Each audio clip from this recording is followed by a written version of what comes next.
चलिए आई यही सावन के पावन महीना में सब केहू तक देवघर जाबे करेला। तो एगो पत्नी अपना पति से का कहता रे कि ये राजा जी हमरे के देवघर के मेला में ले चली, कहे से कि सब केहू के पत्नी जाता। और का कहता रे कि चढ़ल बासा बनवा जब से खुश होई न मनवा। ये सुशांत भाई क्या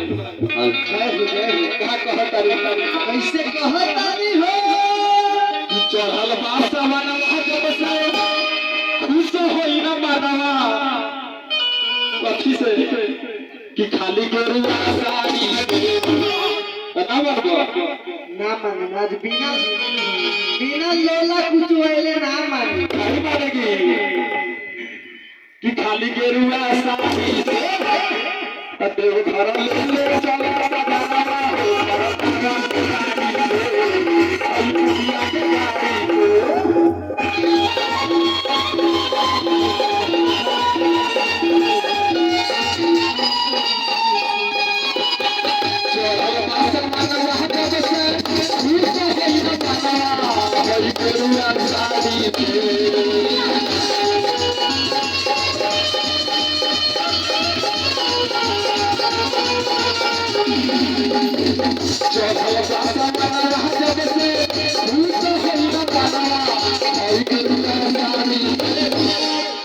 माने ताली वाली नहीं खे बजे जितने आदमी बारी हम सब केहू मिलजुल के गान की सब केहू एक बार जोरदार ताली लगाई प्रेम से बोलिए शंकर भगवान की कि चढ़ल बासा गाना वहां जब से उनको होई गाना हरि के दुआरी ये बेटे दुआरी पते वो घर ले चला